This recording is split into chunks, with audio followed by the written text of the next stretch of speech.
mucho la música del puente. La primera vez que la escuché recordé las batucadas que resuenan en los anocheceres de verano en las costas del río Uruguay. Más que por los sonidos, por esa pulsión colectiva en un espacio abierto. Sí, Janina, ahora que lo dices, aprovechemos para agradecer a la Megabanda, que es una banda independiente.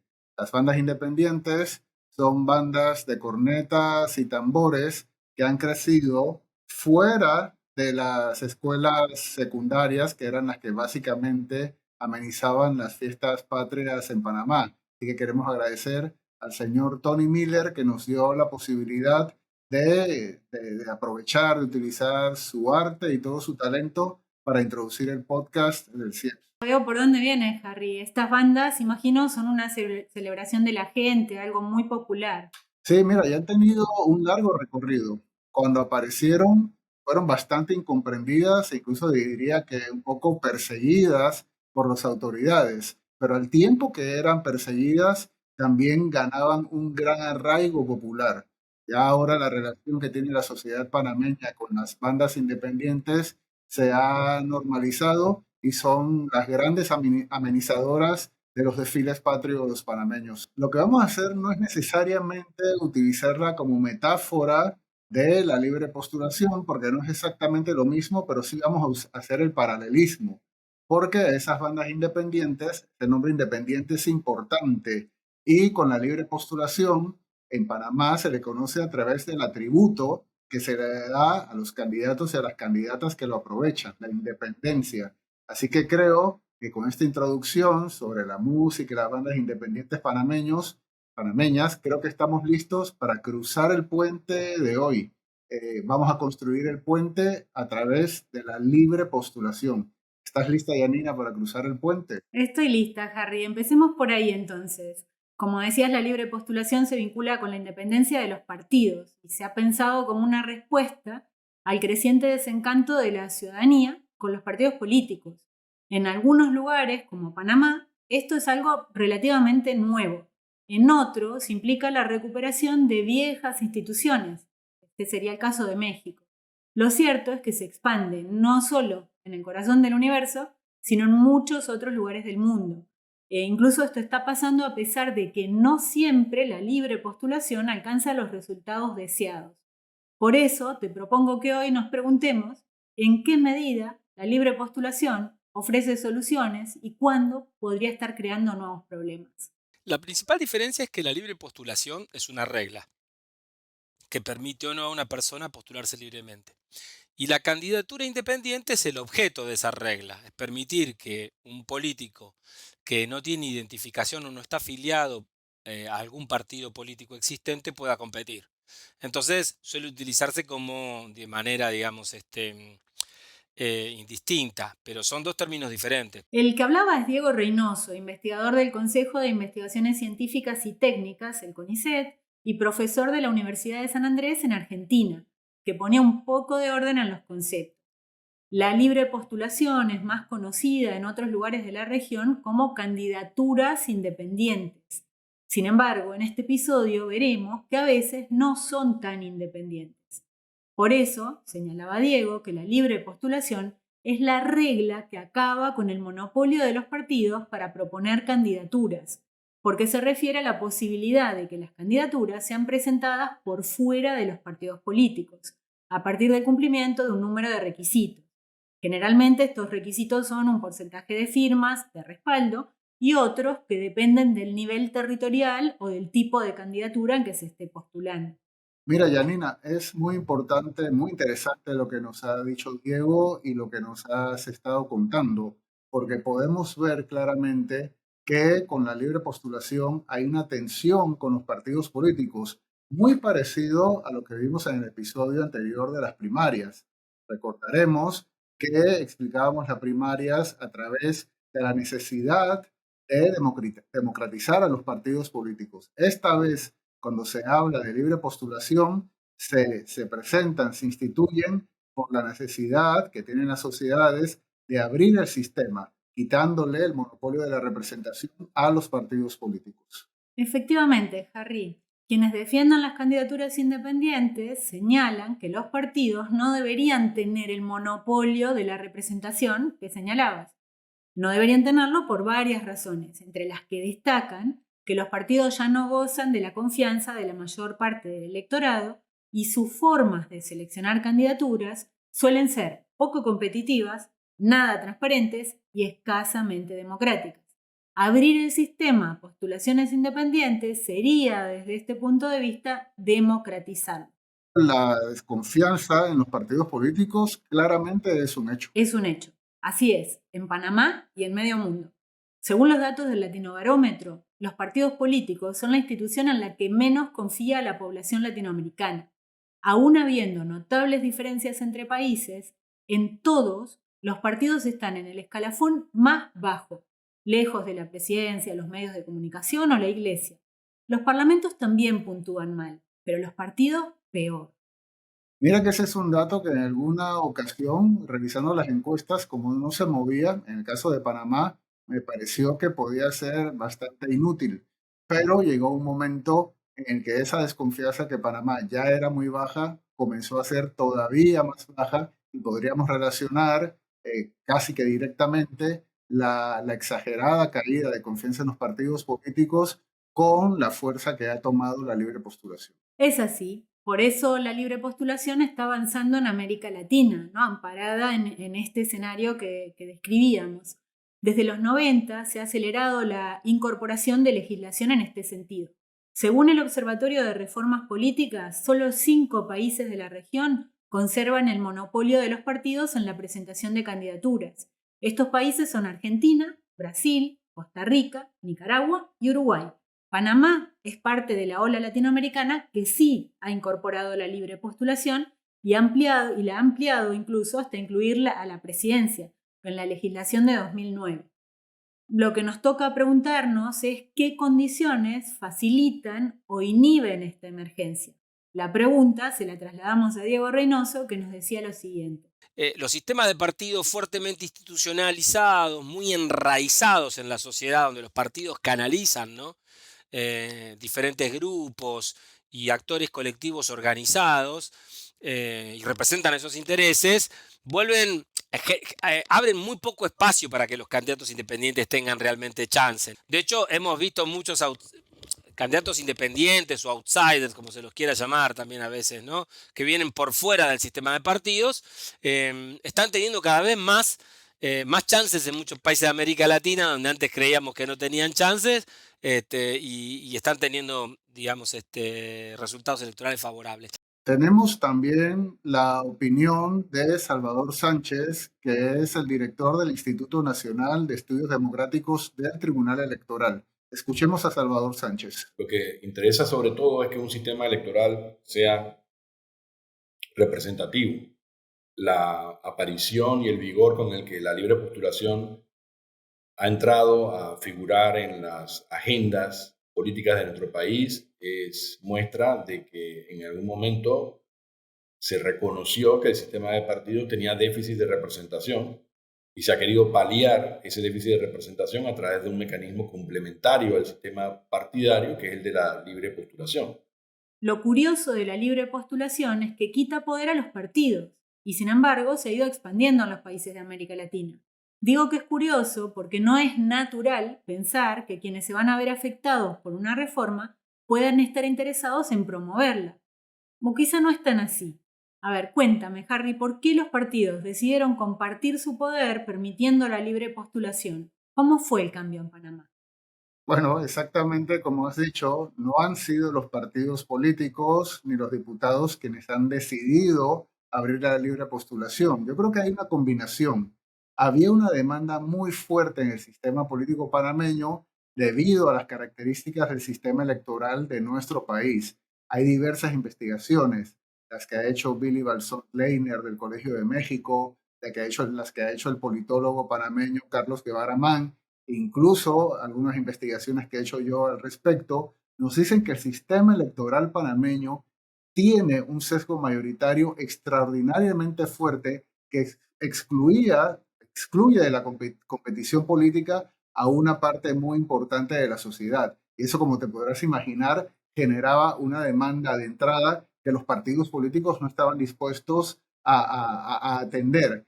Eso por el lado, digamos, más politológico, pero legalmente hay un episodio muy importante que fue la demanda constitucional que introdujo un economista muy conocido en Panamá, el profesor Juan Jované, que en aquel momento estaba también perfilándose como candidato del movimiento popular panameño, pero no podía hacerlo a través de un partido político y abrió con esta demanda la posibilidad de hacerlo a través de la libre postulación. Ahora que mencionas al profesor Jované, Harry, recuerdo que ha sido una figura clave en la introducción de la libre postulación en Panamá.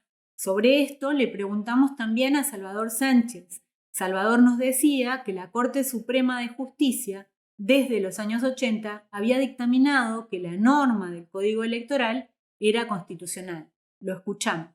El cambio de la jurisprudencia de la Corte en ese punto es significativo, toda vez que implica acoger un cambio no solamente en la opinión pública, sino también ve como reflejo un cambio constitucional que se había hecho en el año 2004 respecto a la libre postulación de los diputados, y encuentra en ese dato un espacio apropiado para dictaminar en esta ocasión sí que era inconstitucional la limitación legal a la postulación a presidente por libre postulación. Obviamente que eso no sirvió para la elección inmediata en la que el profesor Jované había querido participar inicialmente, pero le sirvió para postularse posteriormente, así como a muchos otros que efectivamente lo hicieron. La evolución es importante. A partir de ahí cambia mucho del juego político en la elección para presidente de la República, y así vemos hoy que sigue siendo un rasgo nuevo del sistema político panameño que no existía a principios de los 90. 8 países de América Latina permiten la libre postulación para la presidencia y otros cargos legislativos y subnacionales. Son Chile, Ecuador, Honduras, Paraguay, República Dominicana, México y Panamá. El Salvador y Colombia la permiten para otros cargos, pero no para la presidencia. Y hay países como México o Chile en que la expansión de estas candidaturas y o sus posibles efectos sobre los partidos han dado mucho que hablar. ¿Cuál es la situación en Panamá, Harry? Ha habido un crecimiento enorme de la libre postulación en Panamá, sobre todo si lo vemos desde la libre postulación presidencial. Creo que podríamos, como un buen proxy, concentrarnos allí para entender la magnitud del fenómeno.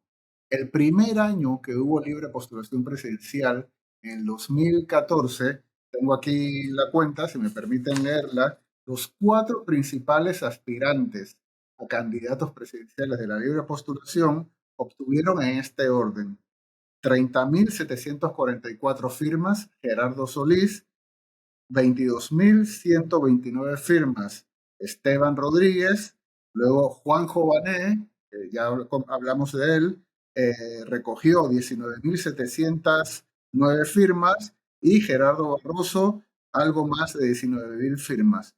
Entre ellos 4 obtuvieron más de 91.000 firmas. Y he hablado de los 4 porque quien más firmas obtuvo, que fue Gerardo Solís, era un miembro muy conocido, muy importante del principal partido político del país. Luego fue candidato a la vicepresidencia en una fórmula partidista. Y eso lo quiero mencionar porque más adelante vamos a hablar de las tensiones que ha habido sobre la participación de los miembros de partidos a través de la libre postulación y también viceversa. Así es, Harry, la libre postulación y su relación con los partidos es clave.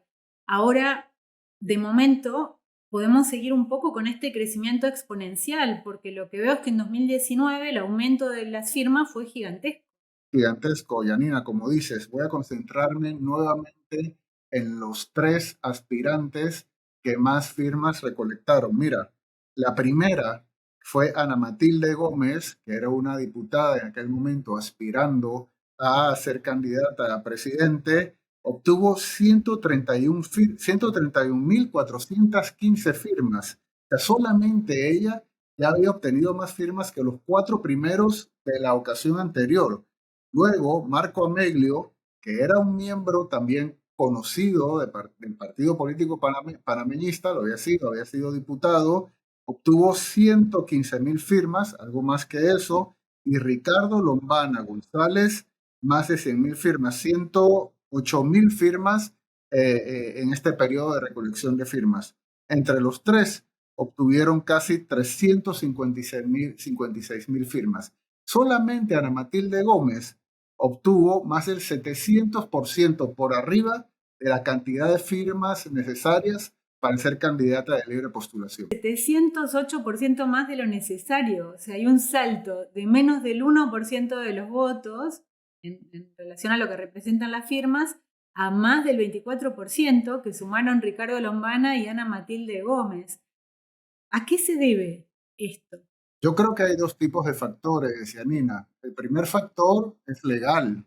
En el 2019 fue la primera vez que se le permitió a los miembros de los partidos políticos firmar por candidatos de libre postulación, digamos, sin ser penalizados por hacerlo. Esto obviamente abre un mercado, una posibilidad muy superior para buscar firmas de los candidatos. Pero eso no es suficiente para entenderlo. Yo creo que también hubo factores políticos y de contexto que hicieron que la libre postulación se convirtiera en una posibilidad importante e interesante para una buena parte del electorado. Ahora lo que te tengo que preguntar es cómo ha seguido la tendencia, ¿no? Pasamos de un 2014 donde tuvieron una incidencia que se puede considerar que tiene algún efecto, un 2019 donde es mucho más importante, en 2024 o para 2024, ¿cómo viene la libre postulación? Mira, Yanina, el crecimiento sigue siendo enorme. Les voy a compartir algunos datos. Hasta el momento en que estamos grabando este episodio del podcast, la aspirante que más firmas ha conseguido es la diputada del Partido Revolucionario Democrático, Zulay Rodríguez, que tiene 158.138 firmas. Le sigue Maribel Gordón, que es una economista, profesora universitaria, que fue miembro del Frente Amplio por la Democracia, un partido de izquierdas. Recogió hasta este momento 147.170 firmas, y Melitón Arrocha, otro miembro conocido, esta vez del Partido Panameñista, que fue diputado, fue ministro, tiene 144.672 firmas. Entre ellos dos tienen casi 500.000 de firmas, 449.980 firmas. El Tribunal Electoral dio un reporte el 27 de mayo en el que decía que entre todos los aspirantes de libre postulación a las distintas elecciones que hay, han recogido 1.7 millones de firmas. Y te voy a decir un poco sobre el crecimiento. En 1999 hubo 205 candidatos de libre postulación en todas las elecciones. En el 2004, 264, en el 2009, 169, en el 2014, 333, en el 2019, 1.303 y para el 2024, 1.696 candidatos de libre postulación. El crecimiento es enorme, como he dicho. Por lo que me dices, por un lado la gente está dispuesta a firmar, aunque después no vaya a votar a la candidatura. Decías, para los candidatos a la presidencia, casi la mitad del padrón electoral ha apoyado en este 2024. Veremos qué pasa en la elección. Eso no es contradictorio, porque podría simplemente significar que se apoya que haya más candidaturas independientes y se ve con buenos ojos la libre postulación, aunque posteriormente se opte por otra candidatura. Pero por otro lado, también en función de lo que me dices, personas con larga trayectoria partidaria se pasan a las candidaturas de libre postulación. A mí me parece que eso sí es problemático, porque el mecanismo podría estar generando incentivos que debilitan aún más a los partidos. Pienso, por ejemplo, en la experiencia mexicana. En 2018, para las presidenciales, 48 personas expresaron su intención de candidatearse. Lo lograron 3. Los 3 venían de partidos. Margarita Zavala del PAN, el senador Armando Ríos Peter del PRD y Rodríguez Calderón, conocido como el Bronco, que estuvo 33 años en el PRI. Mira, esa es una discusión que está muy abierta en Panamá. Creo que es una discusión interminable porque combina la figura legal de la libre postulación con el atributo de independencia que se le da, a la que se espera que tengan los candidatos que aprovechan esta figura. Pero tenemos algunas explicaciones que nos da Salvador Sánchez, director del Instituto Nacional de Estudios Democráticos, que creo que nos van a ayudar a aclarar un poco este punto. Cuando se mantenían excluidos de la posibilidad de adherirse a candidaturas libres a los miembros de los partidos políticos, se restringía enormemente el universo de personas sobre los cuales podían los candidatos hacer su campaña y su proselitismo, ¿no? Para buscar las firmas que respaldaran su candidatura. No debilita necesariamente a los partidos, salvo porque entendamos que el crecimiento de la libre postulación perjudica a los partidos. Digo yo que no los debilita porque sus miembros siguen siendo los mismos y no se ven perjudicados en su membresía por el avance de candidaturas a libre postulación o solamente por el dato de la adhesión. Pero claro, aumentan potencialmente los candidatos de libre postulación en muchas circunscripciones y ese es un reto para el sistema partidario en su totalidad. Entiendo lo que dice Salvador Sánchez, lo que nos comenta, pero lo sigo viendo un poco complicado. A mí me parece que en términos jurídicos, cualquier persona, afiliada o no, podría firmar respaldando a una candidatura de libre postulación. En cambio, pienso que los miembros de los partidos no deberían poder presentarse por fuera de sus organizaciones, o por lo menos no antes de un tiempo, no irse del partido y que pasara algún tiempo. Esto lo pienso porque creo que sí que genera incentivos, vuelvo al caso mexicano, a que quien, por ejemplo, pierda una primaria se lance por libre postulación. La otra cuestión en debate es por qué se pone límite, para el caso panameño, la otra cuestión, por qué se pone límite a las candidaturas por libre postulación. ¿Por qué solo 3? Y si esto genera desigualdad en la competencia. Salvador Sánchez nos decía lo siguiente. Bueno, la respuesta rápida es porque así lo establece la ley y porque esa ley siendo impugnada ante la Corte Suprema de Justicia, la Corte Suprema encontró que la ley era constitucional, es decir, la sostuvo. La limitación esa de 3 la sostuvo la Corte. Una respuesta más acabada pretendería identificar la racionalidad detrás de la medida legislativa y ahí tendríamos que escoger entre los argumentos vertidos sobre la conveniencia de tener una oferta electoral no solo representativa de las distintas corrientes, grupos, liderazgos, sino que pueda efectivamente ser conocida por el elector, ¿no? Reduciendo el número de opciones facilita el proceso de conocer las opciones al elector. Esos son tipos de argumentos que se han esgrimido durante los debates legislativos que se dieron para llevar estas disposiciones a establecerse. Es verdad que, por otra parte, uno tendría que construir una argumentación, pienso que más sólida sobre la base de si eso perjudica o no la igualdad de la competencia entre los candidatos de libre postulación y los candidatos de los partidos políticos, porque no existe una limitación semejante a la participación de los partidos políticos. La limitación de la participación de los partidos políticos está más construida sobre un argumento matemático, porque sabemos que no pueden haber más partidos. O sea, podríamos nosotros extender el número de posibles ciudadanos adherentes de partidos por el mínimo que pudieran establecerse como partidos nuevos, y así veríamos que el universo de los partidos es mayor que el de los 3 candidatos de libre postulación. Inclusive, como hay una distorsión causada por el tiempo, podrían ser todavía más partidos políticos de lo que ese simple cálculo matemático podría generar. Así que la respuesta contraria a esa limitación ha venido siendo la de un supuesto trato desigual entre unos 3 limitados candidatos de libre postulación versus los candidatos que puedan provenir de los partidos políticos. Y no deja de ser un argumento que debe ser atendido, aun y cuando las limitaciones en la ley para simplificar la oferta electoral están a todo lo largo de nuestro régimen electoral, ¿no? En el número de adherentes para los partidos políticos, en las dificultades para poder postularse por un partido cuando ya se ha perdido elecciones en otro, etcétera. Es decir, son limitaciones que lo que buscan es darle al elector una oferta manejable de alternativas. Muy bien, Janina. ¿Eso te ha parecido complicado? Ya hemos tenido la explicación que nos ha dado Salvador Sánchez, pero lo voy a complicar todavía un poco más. Ya es complicado saber quiénes se pueden postular, definir quiénes se pueden postular. Está bastante compleja la discusión sobre si todos los aspirantes que consiguen la cantidad de firmas deberían ser candidatos y candidatas, pero voy a introducir otro elemento.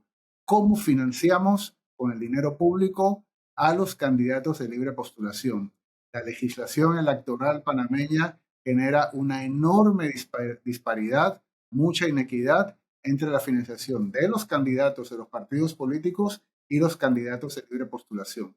Salvador Sánchez tiene algunas reflexiones al respecto. La regulación actual establece, por ejemplo, en el caso del financiamiento privado, una serie de limitaciones, topes, obligaciones de reportar que son comunes prácticamente a todos los candidatos, sean de libre postulación o partidarios, pero donde estriba la discusión realmente es en el financiamiento público y particularmente en el financiamiento preelectoral, donde hay un total de recursos públicos destinados a la financiación previa de los torneos electorales, de las campañas particularmente, y en la que la asignación es de 7% para los candidatos de libre postulación y de 93% a los partidos políticos.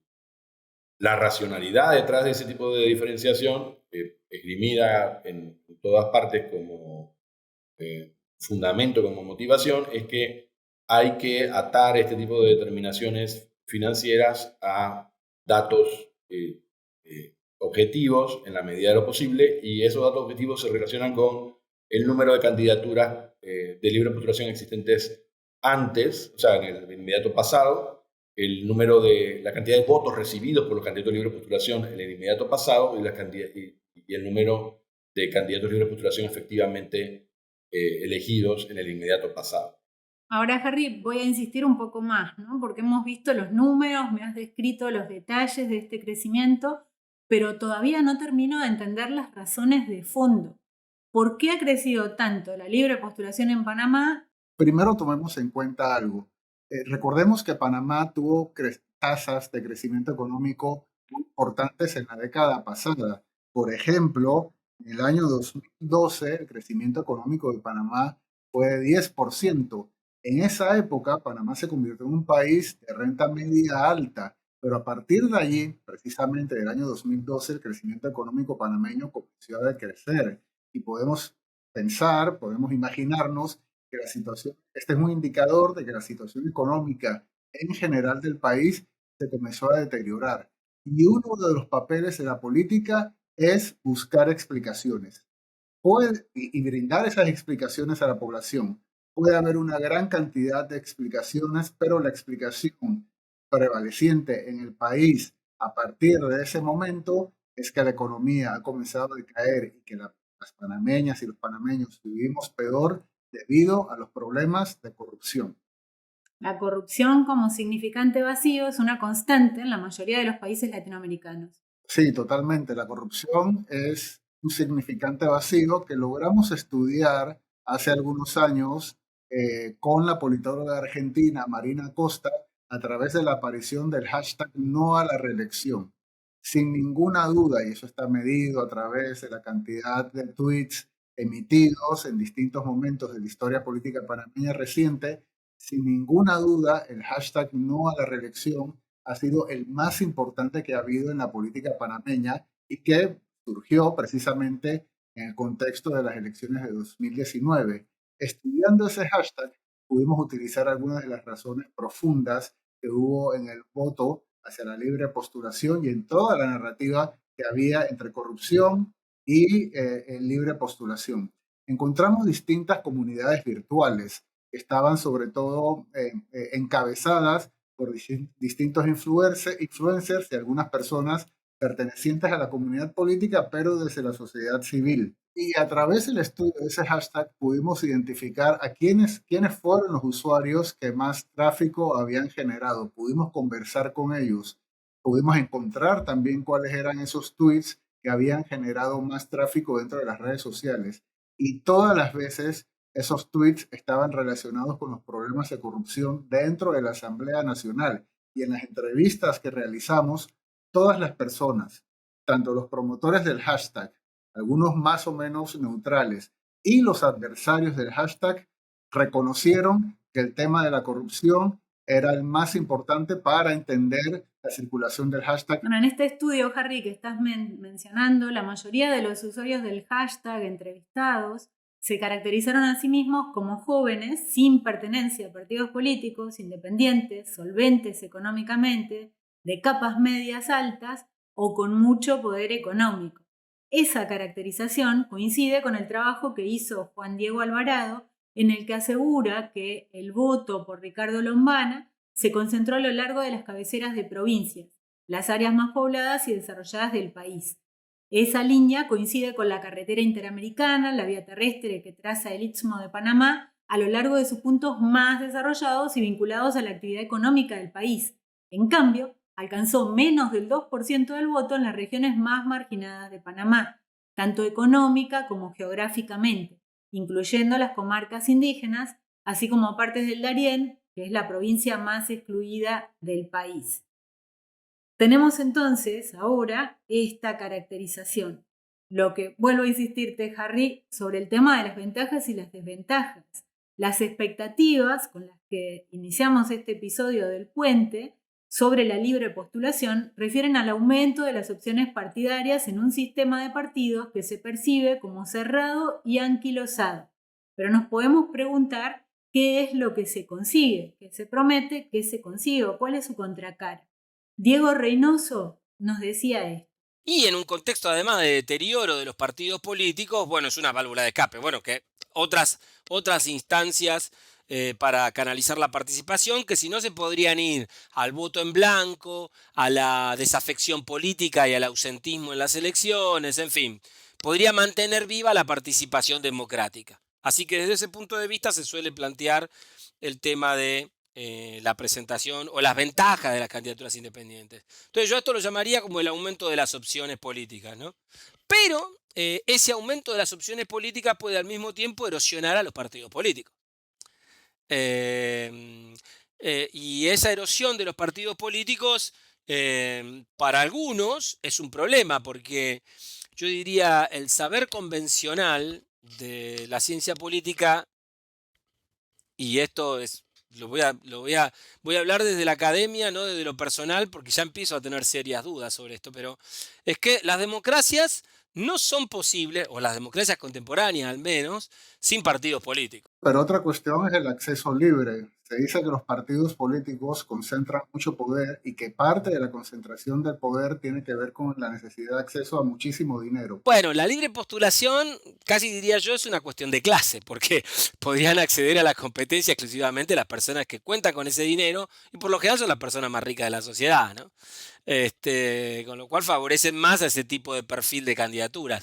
O, ¿qué candidato independiente de izquierda, trotskista, stalinista, que es una cosa de loco ya decir eso, pero digo, sería financiado para que ingrese y amplíe las opciones de la oferta política democrática? Ninguno. Probablemente sea financiado aquellos que sean más pro empresa, más pro mercado y demás, y que por lo general van a provenir de las familias o de los estratos más altos de la sociedad. Ahora tenemos también un tema con los outsiders o newcomers que podrían renovar la política, pero también podrían traer mucha inexperiencia y, como decía antes, dificultades para coordinar políticas en el territorio. Pero, desde luego, los outsiders tienen un problema, porque en general se despartidiza la vida pública, el sistema de partidos se puede llenar de políticos amateurs e inexpertos. De vuelta, para mí, el mejor ejemplo es Perú de todo esto que estamos hablando. que no desarrollen programas políticos completos, algunos que se basen en problemas específicos, ¿no? La inseguridad, la quita de retenciones a un determinado sector de la economía, tal cuestión sobre la corrupción, en fin, que sean muy issue candidates, ¿no? Candidatos de temas y que no presenten propuestas o programas más grandes, más complejos, para lo cual se necesita un equipo, un conjunto de personas trabajando detrás. Entonces, el problema de eso es que después se vuelven muy imprevisibles a la hora de gobernar, si logran ser exitosos. Insisto con esto, quizá el mejor ejemplo es Perú de eso, ¿no? Que después terminan durando 1 año y medio los presidentes, justamente por esta imprevisibilidad que suponen la emergencia de este tipo de candidatos. Mira que las dificultades para la gobernabilidad son un riesgo muy real, sobre todo en un sistema de partidos como el panameño, en el que muy difícilmente, incluso con las postulaciones de partidos políticos, los presidentes tienen mayoría en la Asamblea Nacional. Uno podría imaginarse fácilmente que un presidente electo o presidenta electa a través de la libre postulación muy difícilmente va a tener una bancada mayoritaria o suficientemente grande, por lo cual se podían prever problemas de gobernabilidad muy importantes. A mí me parece que la libre postulación y las candidaturas independientes eran un tema que empezaba a llamar la atención en América Latina a inicios de la década del 2010. Ya estamos en la década del 2020, pasó mucho tiempo.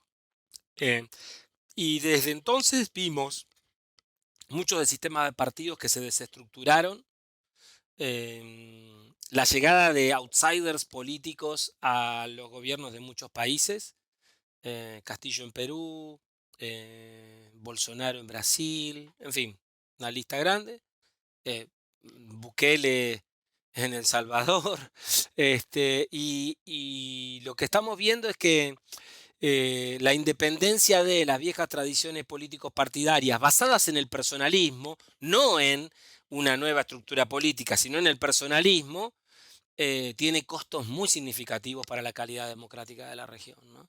Me parece que esto es un dato que ahora ya no es solo una especulación teórica, es un dato empírico que es fácil de observar en muchos casos de nuestros países. Y la tendencia a la emergencia de esos candidatos que vienen por fuera del sistema y que aparecen como una promesa, genera mucha incertidumbre y el resultado final es muchas veces un agravamiento de la calidad democrática, una erosión de la calidad democrática. Con esto no quiero decir que hay que conformarse. Muy probablemente me parece que lo que hay que ver es replantear el vínculo que tienen los partidos con su sociedad, replantear las estructuras de representación, pero me parece que las candidaturas individuales independientes no son claramente la solución. Harry, estamos completando el cruce de puente por segunda vez. Hoy hemos hablado de la libre postulación, que es una figura que, como hemos visto en este episodio, se ha expandido por América Latina. Son unos cuantos los países que la contemplan, todavía hay otros que no. Y hemos visto que tiene sus luces y sus sombras. Recomiendo a quienes nos están escuchando que si no lo han hecho, escuchen también el episodio anterior sobre las primarias, donde llegábamos a similares conclusiones en algún punto. Tenemos un problema de representación, pero no siempre las reformas que se piensan para atajarlo realmente contribuyen a atajarlo.